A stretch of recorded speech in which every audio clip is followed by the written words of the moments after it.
or not you have any further indication whether he'll be back before the end of the season? I was still thinking that. I didn't I say last week he will not be back this week as well?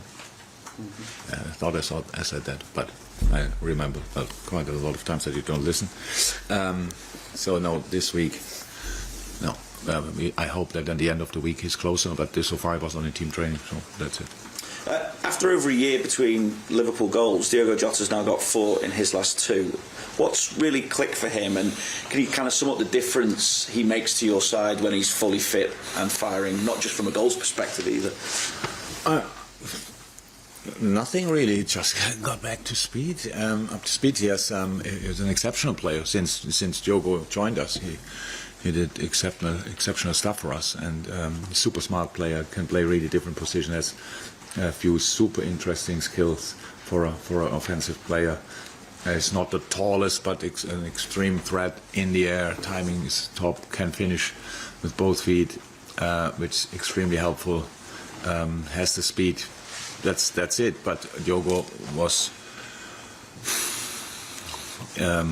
now this year obviously a really bad injury, or this season a really bad injury. Before that, little things here and there. So that kept him a little bit back. Nothing else. If Diogo can stay fit, he's really an outstanding player because he knows how football goes. So he is one of these players you could discuss probably a whole day about things in football, because he is thinking a lot himself, and makes it really simple to work with him. His only problem was that he got the injury this year. Otherwise, he would have not only 4 goals. But when you are that long injured, then you need rhythm. You need to get back, and that's the most difficult thing, because it's a ongoing season, and nobody waits for you pretty much.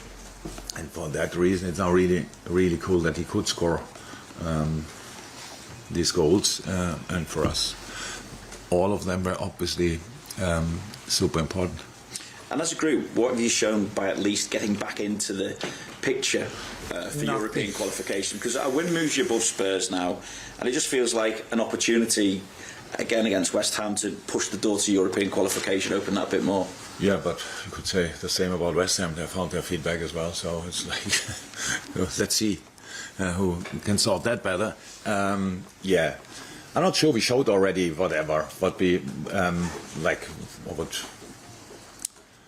you mean probably with the question. We have to still prove ourselves, so that's it. We cannot talk about consistency when you win 2 games, especially when you win the second game like the last one. I liked a lot in the game, but obviously defending their throw-ins was not perfect, to say the least, and that can happen obviously because we were prepared for it as good as we could, but nobody can be really prepared for these kind of things because it's completely different in training situations and all this kind of things. No, we have to make the next step. That's it. We have to keep going. I think there are a lot of things to like in the last 2 games, 2.5 games, and that's what we have to continue. We need to make sure that it's not that difficult for people to watch us, that they like it again, and that they think, okay, that's it. That's a good way to start a football game. It's a good way to play a football game and to finish a football game, and that's exactly what we want to do. That we changed a couple of things and that we put a finger in again with more.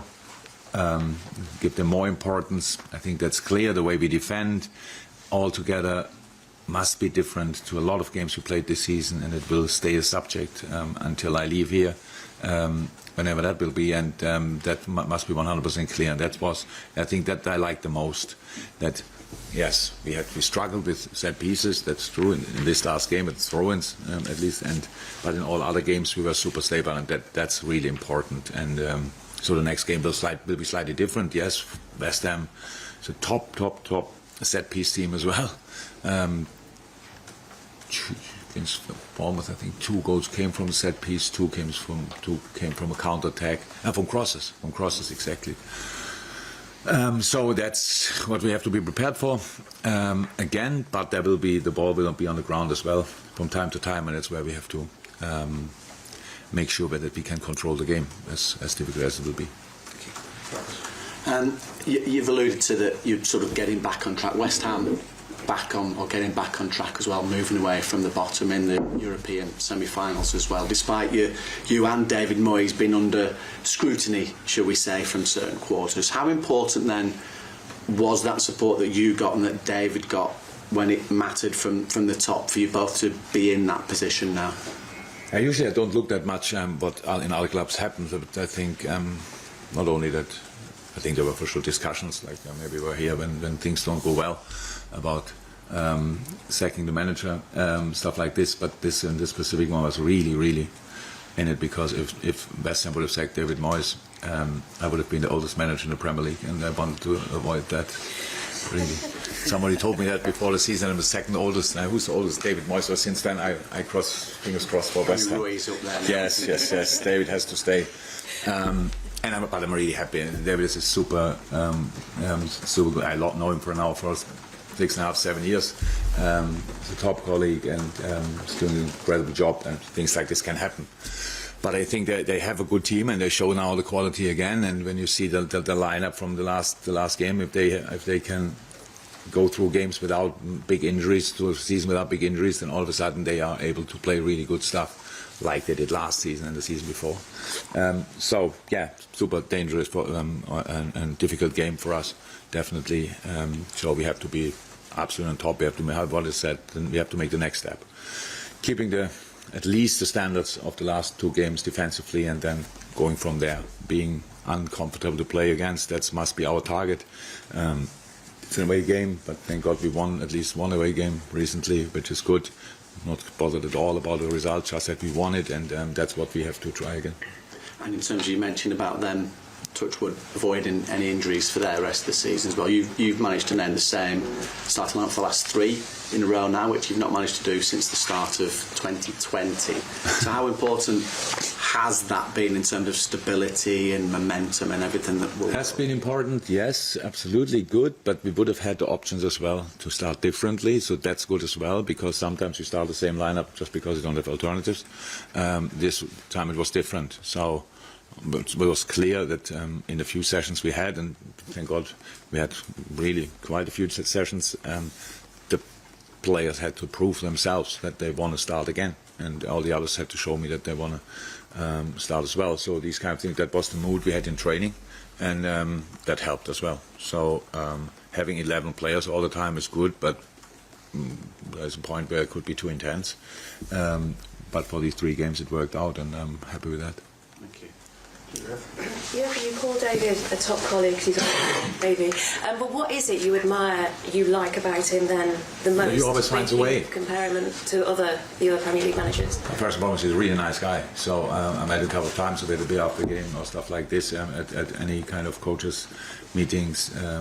He's a really good person, as far as I know, and I like that. And he always finds a way. That makes a top manager. So he always finds a way to get a team going. It might not have worked out years ago once at Man United, but that was the most difficult moment to join Man United in the history of football.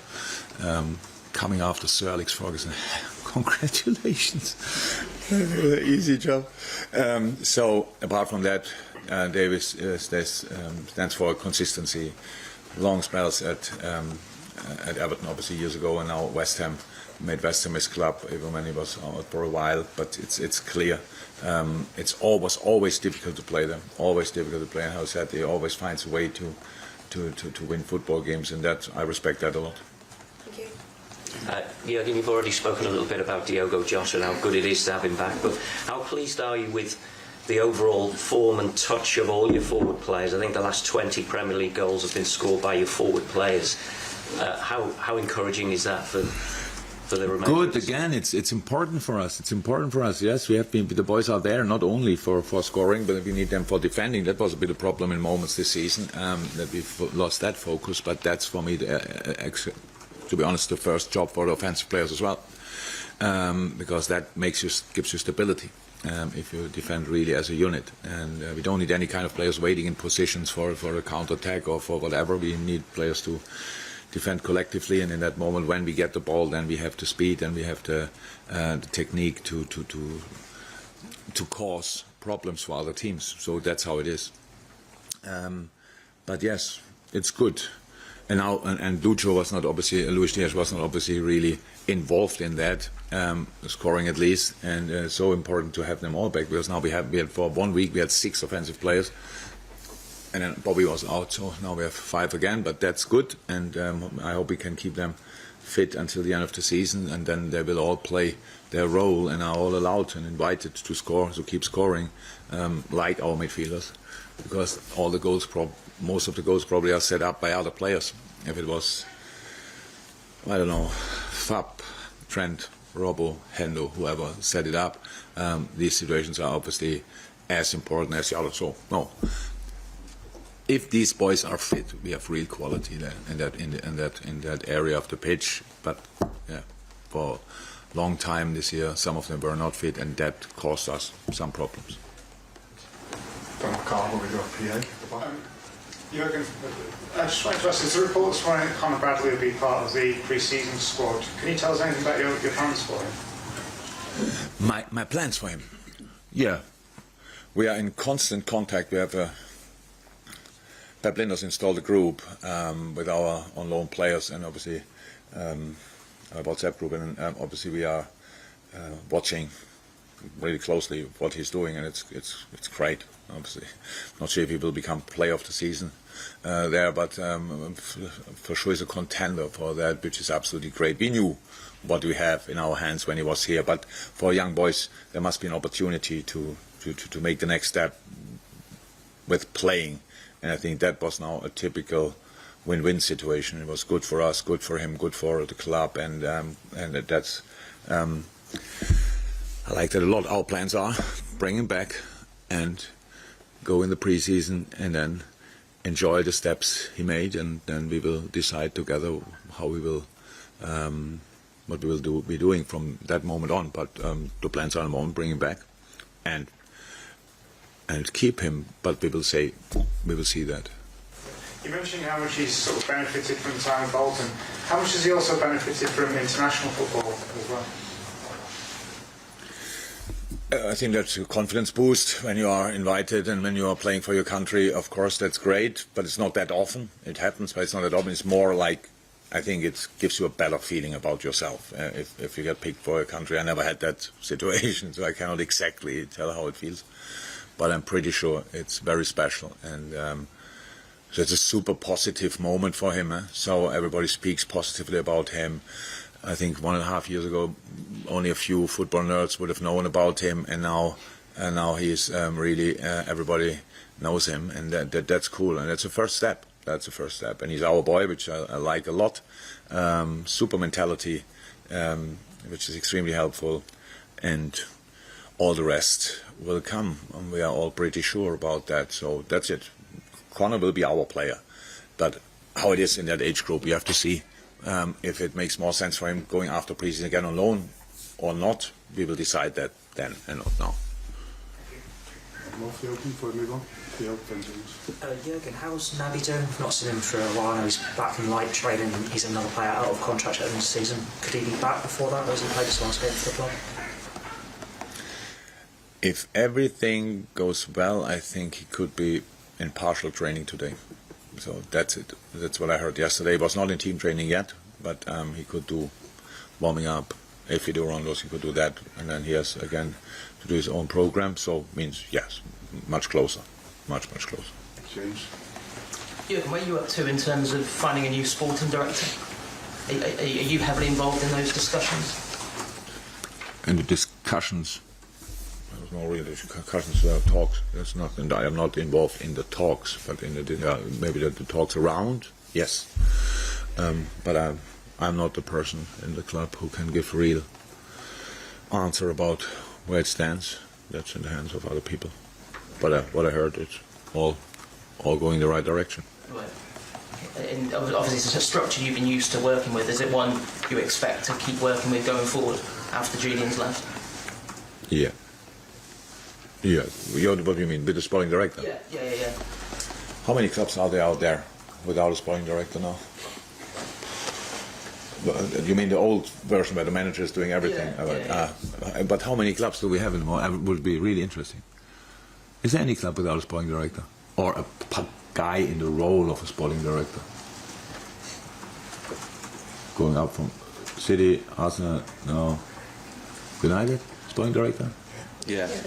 Oh, you don't know. That speaks for you. By you, yeah, they have one. Yeah. Yeah, strong man. Yeah, great. Okay, so now we go down. Pretty much everybody has a sporting director, and that's because it makes sense. It makes sense. It's not to do with the decisions, how a manager is involved in decision making. That's not the thing, but the process. If a manager has to do that, I don't know how the guys did that in the past. I have no clue. Around it, talking to all the agents and all these kind of things, and constantly talking about a pound here and a pound there. You need people for that. There's no chance, and that's why. Yes, I'm happy with the structure, but and the person will be, but the guy we get or the lady we get will be absolutely right. But nothing to say in the moment. Last one for the embargo. Just finally, have you got any injury news or any knocks to update on at all?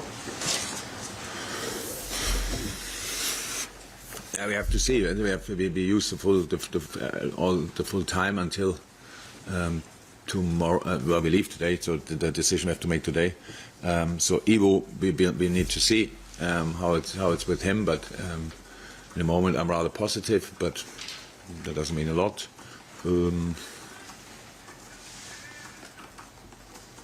From possible starters, I think that's it. Let's move on to the embargo. Embargo till 10.